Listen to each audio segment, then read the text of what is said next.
ng ICC or sa warrant of arrest ng ICC. Pero ang dapat doon, bago ka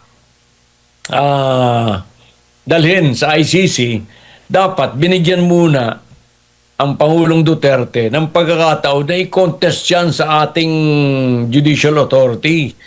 Ang problema is that ang Department of Justice ay inako na sila raw yung judicial authority. Kailan naging judicial authority ng executive department? Hindi dumaan sa isang pagsusuri ng isang judge ng Pilipinas.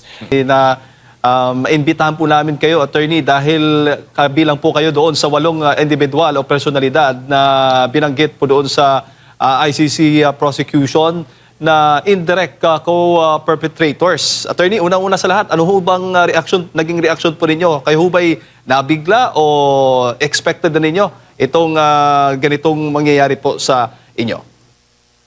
Well, talagang akala ko hindi seryoso yan eh. Actually kasi wala akong kaalam-alam dyan sa kanilang akusasyon sa akin. Kaya noong nakarang taon, about September, naririnig ko na yan, but heavily redacted yung kanilang release na ginawa sa ICC. Kaya hindi mo malaman kung anong ibig sabihin nila ngayon. Ngayon, sinabi nila, nagpalabas daw sila ng lesser redacted, so nababasa na. At parang ang pag ako ay inaakusahan tungkol doon sa pagiging abogado ko ni President Duterte noong 29 and 2010. That was 15 or 16 years ago. Ngayon ko lang, at ikalawa, yung pagiging secretary ko ng Department of Justice. So yung una, inaakusan ako na ako raw ay naging abogado ni President Duterte. Ano mo masama ng pagiging abogado? Actually, nag-exercise lang ako ng profession ko. At dito sa ating bansa, at least dito sa Pilipinas, walang hindi krimen ang mag-abogado ko o mag-lawyering ka sa isang kliyente. So I don't know kung ano kanilang basihan dito. Ikalawa, noong ako'y Justice Secretary noong 2016 up to April 2018, wala namang akong kinalaman dyan sa war on drugs na yan eh. Yan sa kanilang mga tukhang na yan eh. Hindi ko alam yan eh. Pero sinasama nila akong pilit gawa ng para patunayan nila yung kanilang aligasyon, yung kanilang haka-haka, imbento, na meron daw common plan ang administrasyon ni President Duterte para lipulin or pairalin ng AGK against drug lords and even civilians. Wala po akong alam yan at hindi totoo yan. Actually, during my term as Secretary of Justice, ako pa nga nagdala dyan sa high-profile personalities na sina Kian de los Santos, si Carlos Arnaiz, and si Kulot de Guzman. Di ba? Yan yung mga pinatay ng pulis noon, allegedly, because of their drug activities. So, what I did, tinawagan ko yung kanilang mga magulang, yung kanilang kamag-anak, at dinala kong lahat yan sa bahay pangarap sa Malacanang. At doon, na-meet nila si President Duterte. So, sinabi nila yung kanilang hinaing, and after that meeting, nakasuhan yung mga pulis na yan, nagkaroon ng trial, and alam naman natin na nakumbik lahat yan. And about a few months ago, the Supreme Court came out with a decision parang dismissing their appeal and affirming the sentence against them. So I've never been a part of this alleged common plan. Wala akong alam dyan. Nanindigan lamang ako na bilang Secretary of the Department of Justice for 2 years. Opo. At baga sa madaling salita, during sa pagiging Justice Secretary po ninyo noon, attorney, tinitiyak po ninyo na may due process ang ang lahat, lalo na sa mga anti-drug operations. That's correct. Basta alam mo ang tungkulin ng Department of Justice, kung mayroong complaint, ang mga police or anybody, maghain lang sila ng complaint sa Departamento ng Department of Justice at aaksyonan. Nung panahon ko, inaaksyonan namin yan. As a matter of fact, ang mga nagtulong-tulong para dun sa makonvict yung mga pulis dito kay Kian de los Santos, Arnaiz at de Guzman ay mga prosecutors ng Department of Justice. Pero wala kaming kaalaman sa pagpapatupad ng batas katulad ng mga pulis. Kung merong maihain sa amin na complaint ng mga pulis, inaaktuhan namin yan. At wala sigurong masasabi na kami ay yung may mga ebidensya ay hindi namin inaksyonan ng tama. Oo. May pagkakataon po that time sa term po ninyo na maging kayo, maging ang Justice Department ay kini-question yung naging operasyon ng drug war noon. Precisely. Tama yun. I remember once, yung bang kay Mayor Rolando Espinosa ng Albuera, Leyte, di ba?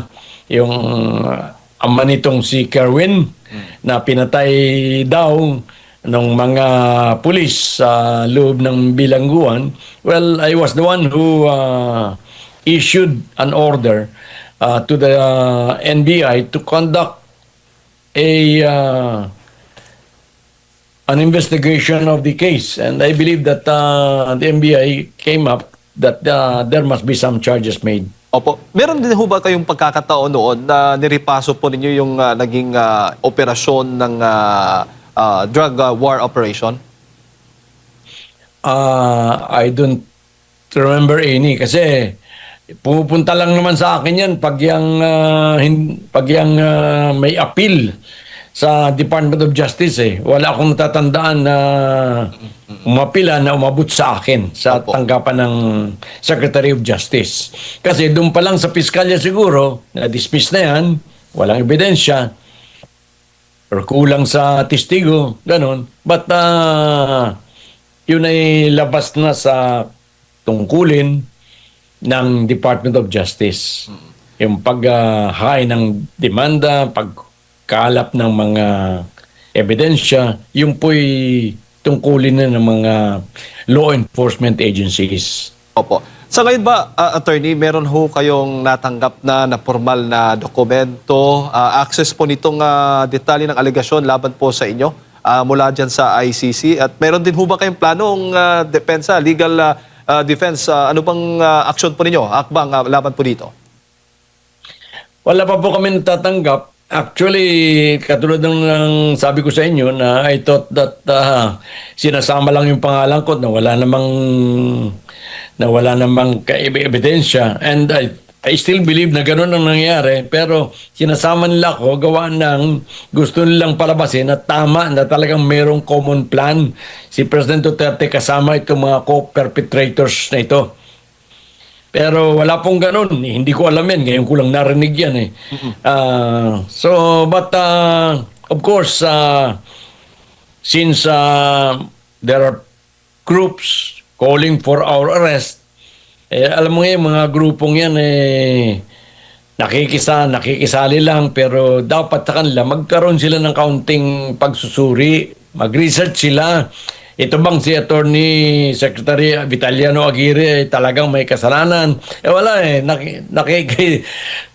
Yung mga taong yan, katulad nung isang organisasyon dyan, parang sumasama lang sa baha. Opo. To demand our arrest or my arrest. Pero kung sila ang nasa kalagayan ng katulad ko, halimbawa isang inosenteng tao na makikisama ka na sa pagtawag na arestuin yan, hindi nila nalaman yung kanilang ginagawa kung gaano kasakit sa isang inosenteng tao na maging the end nitong itong kanilang panggigipit na ito. Opo. Pero attorney, may plano ho ba kayo makipag-ugnayan din sa ICC? Direkta makipag-ugnayan sa kanila patungkol nga po dito sa naging aligasyon to laban sa inyo? Una-una, Hindi ka naman papansinin yung mga yan eh. They're very secretive in their proceedings. So hindi ko alam kung paano kami makakapag-ugnayan sa kanila. Basta katulad nung nangyari kay President Duterte. Hindi man lang binigyan niya ng pagkakataon na sumagot or what, basta dinalan lang siya doon. So how could you he was not given the chance to refute the charges dito sa Pilipinas, and ang masama dito yung dinisregard nila ang mga judicial processes dito sa Pilipinas. Alam niyo nung about a few months ago, ang Supreme Court came out with a new rules on extradition. Rules of court yan. Yes. Na nagsasabi doon na bago ka dalhin, kung mayroong extradition request sa'yo, bago ka ibigay bago pumayag ang Pilipinas doon sa request na yon, dapat magkaroon ng judicial proceedings. Tinitingnan dito, tama ba na ang isang Filipino citizen ay padala sa isang bansa at doon litisin? So yan didinggin dapat ng judicial authorities natin. Yan na hindi nangyari yan kay President Duterte, binaypas yan, yung kanyang constitutional right ay nilabag dyan. At yan ang dapat na iwasan ng ninuman. Kasama na kami na mangyari. Kaya I hope that the Supreme Court will come out with a new rules para once and for all i-clarify kung ano ba ang proceedings o kung ano ba ang procedure na gagawin bago ang isang Pilipino ay mapadala sa ibang bansa upang doon litisin. So walang pagkakaiba ang extradition dyan sa request ng ICC o sa warrant of arrest ng ICC. Pero ang dapat doon, bago ka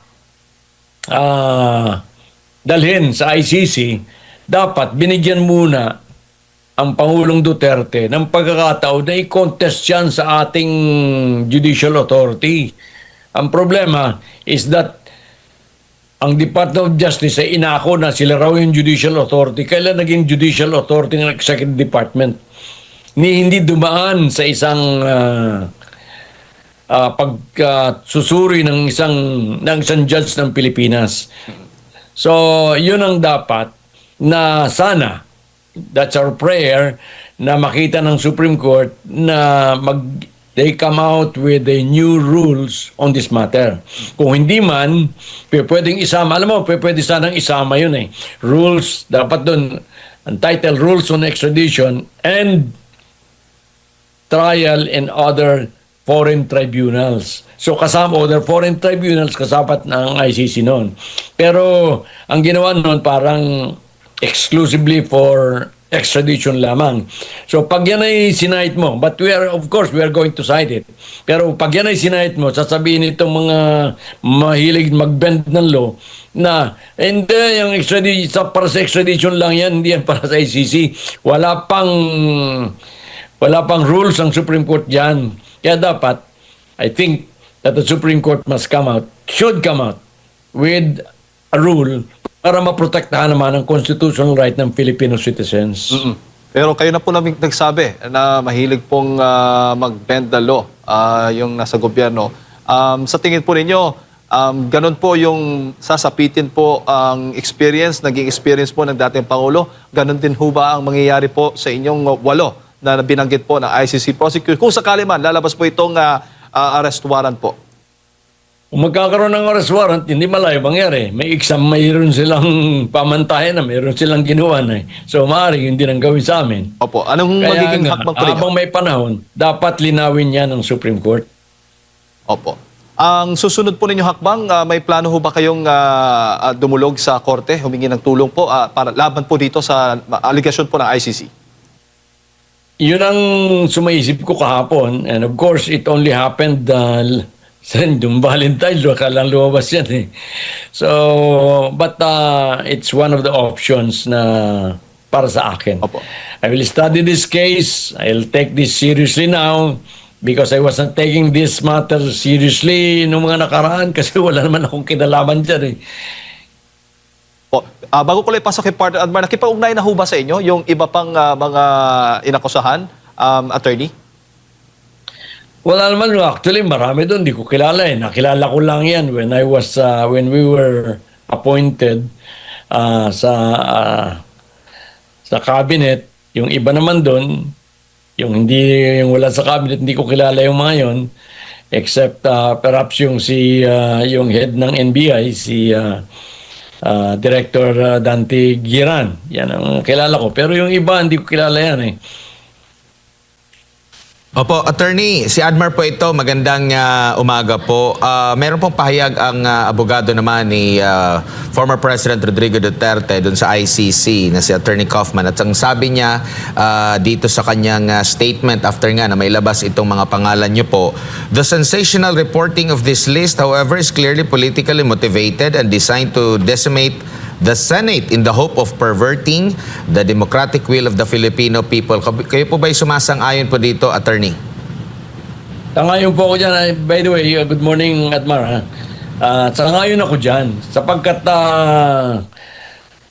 sa pahayag ni Attorney Kaufman, actually, yun ang sinasabi ko eh, na kami, o at least ako, sinama dyan, para maging kapanipaniwala ba sa ICC yung demanda, yung charges against President Duterte. Kasi may sinasabi sila na ang lahat ng itong mga AJK killing, AJK na yan, itong pagpatay sa mga civilians, ayan is part of a common plan. Para bang may state policy na gustong palabasin itong mga nagpo-prosecute against Duterte. Kaya if you were the lawyer of President Duterte, of course you are going to oppose this and expose this as a false. Kasi para maging kapanipaniwala, katulad ng sinabi ko, ang charge against Duterte ay dapat magkaroon ng common plan, and then sa common plan na yan ay dapat kasama ang Department of Justice. Kaya siguro sinama ko dyan. And since even kay completely innocent dyan, isinasama ko dyan para maging credible ng kaunti yung kanilang common plan and magamit nila kay President Duterte sa trial ni President Duterte. Opo, nakikita nyo rin po ba, attorney, na questionable itong naging hakbang din po? Kasi nabanggit ni Attorney Nicholas Kaufman na sabi niya rito, the former president and his defense team have known the identities of the alleged co-perpetrators for almost a year, and as required by the court, have guarded them in absolute confidentiality. Tapos biglang inilabas po nila itong mga pangalan po, attorney. Kung confidential yan, bakit lumabas yan? So, yan, makikita mo na yan ay politically motivated and there must be a political motive. Kaya nilabas yan at this time.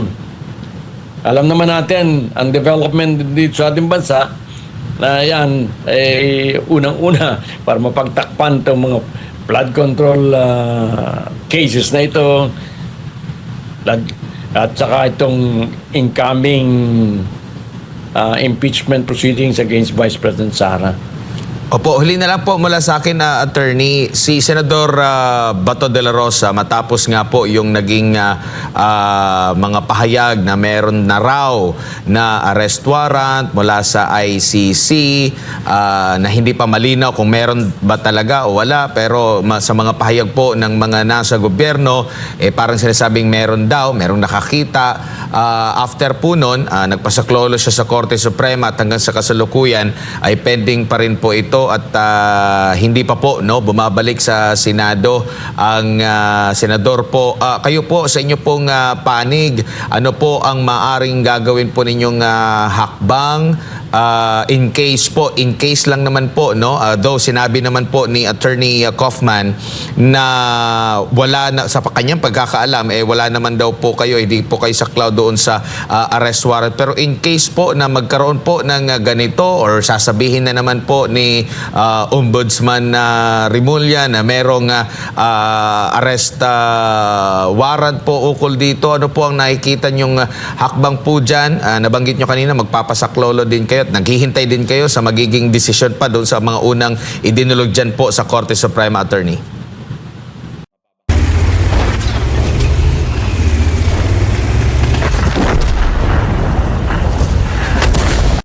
Kasi makita ninyo yung nangyari kay President Duterte. Kaya you will understand the actions being taken by Senator Bato. Kaya he was the chief PNP for so long a time. Kaya yung knowledge o yung kaalaman ni Senator Bato tungkol sa arrest warrant na yan na hindi natin mapapasubalian. Siyempre, meron nagsasabi dyan and I believe na naniniwala siya na talagang may arrest warrant sa kanya. Kaya siya nagtatago because what was done to President Duterte could be done against him. So, of all the sa aming co-perpetrators, named co-perpetrators, si Senator Bato ang siguro iba ang katayuan kaysa sa amin. Kasi kami, with the 7 others, mukhang wala pang warrant of arrest. But hindi natin alam kay Senator Bato kasi mismong si Ombudsman, sinasabi niya, nakita niya. Kaya siguro meron yung sabi rin kay Senator Bato, kaya ayaw niyang mangyari yung nangyari sa kanya. Kaya yun ang importanteng mangyayari dito, and we are praying for that the Supreme Court should come up with a new rules on the matter. Kasi 4 months ago, katulad nung nasabi ko kanina, mayroong extradition rules na pinalabas ng Supreme Court. Ito ang pinaka-latest na rules ng Supreme Court. Rules of Court. Pero hindi sa extradition lang yon. Hindi specifically kasama, sinabi, ang mga foreign tribunal hearing katulad ng ICC. So sana, of course, we could cite it kung mag-file man ako ng petition sa Supreme Court na that should be applicable to our case. Kasi wala namang pagkakaiba Ang pagka-extradition ay parang yung may ibang bansa na nag-request sa iyo na ikaw ay may kasalanan doon at gusto ko lang doon i-try. So dito, ganun din sa ICC. Kaya lang, hindi bansa itong ICC, kundi isang foreign tribunal lamang ito. Kaya dapat yung extradition rules na yun should be expressly made applicable to proceedings before foreign tribunals, including the ICC.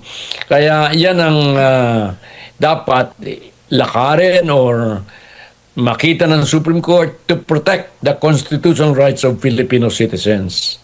Opo. Attorney, si Jade Pollitt, ito, huli na lang, attorney, papaano po ninyo, personally, papaano po ninyo hinaharap ang epekto nito sa inyo pong reputasyon at lalo na sa pamilya po ninyo ngayon? Well,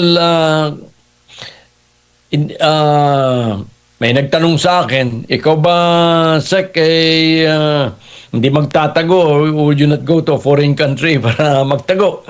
Sabi ko ganyan, at 80 years old, I am still practicing my profession. Yan lang ang hanap buhay na alam ko I'm still supporting my family, yung mga apo ko.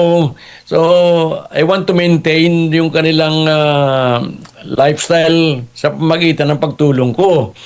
So, nandito lang ako. I'm going to face it. I'm not going to hide anything from anything.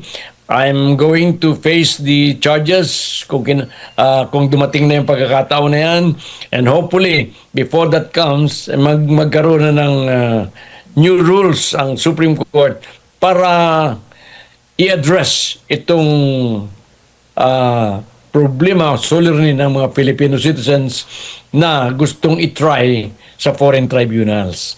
So, I have to continue. I'm still practicing my profession. Ako ang maharap